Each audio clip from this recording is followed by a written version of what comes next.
Hier, le ministre de l'Agriculture, Didier Guillaume, était invité de Jean-Jacques Bourdin et il a déclaré ça. Est-ce que le vin est un alcool comme les autres?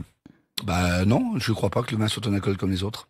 Vous savez, les jeunes qui se tuent... Parce que les addictions... Oui, non mais attendez, je vais vous répondre. On ne parle pas de l'alcool. Moi, je vais vous répondre. L'addiction à l'alcool est dramatique. Et notamment dans la jeunesse, avec le binge drinking, etc., c'est dramatique.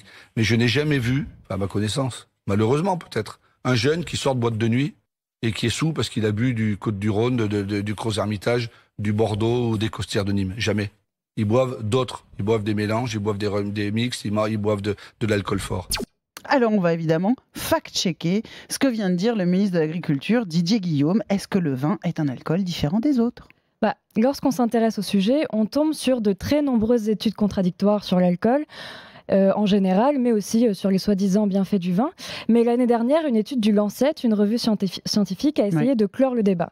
Ils ont mené ce qu'on appelle une méta-analyse en reprenant les études sur l'alcool déjà publiées sur le sujet, qui couvrent 195 pays de 1990 à 2016. C'est pour ça qu'on appelle ça une méta-analyse. C'est gigantesque la base de données avec laquelle ils ont travaillé. C'était donc très complet.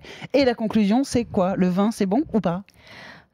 Non, le vin n'est pas bon pour la santé, sans surprise. En fait, l'alcool en général, que ce soit le vin, le pastis, la bière, est dangereux, et ça même à très faible dose, puisque le risque zéro n'existe pas. Et surtout, il faut rappeler qu'il y a pratiquement la même quantité d'alcool pur dans un verre de vin de 12 centilitres que dans une dose de whisky de 3 centilitres. Le débat est clos, là.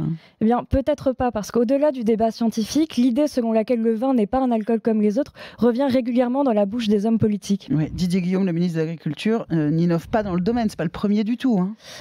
Eh bien non, en fait, parce que Emmanuel Macron, lui aussi, avait préféré dénoncer les méfaits du binge drinking, c'est-à-dire boire beaucoup d'alcool fort très rapidement, de temps en temps, plutôt que les risques liés au vin. Juste avant le salon de l'agriculture, l'année dernière, il avait déclaré « Il y a un fléau de santé publique quand la jeunesse se saoule à vitesse accélérée avec des alcools forts ou de la bière, mais ce n'est pas avec le vin. » C'est exactement le même argument développé par Didier Guillaume. Exactement, et d'après le professeur Yamine Benyaminac, qui est chef du service d'addictologie de l'hôpital Paul Brousse à Paris, en fait, les lobbies du vin présente l'éducation au goût du vin comme si c'était un produit nécessaire qu'il fallait apprendre à consommer.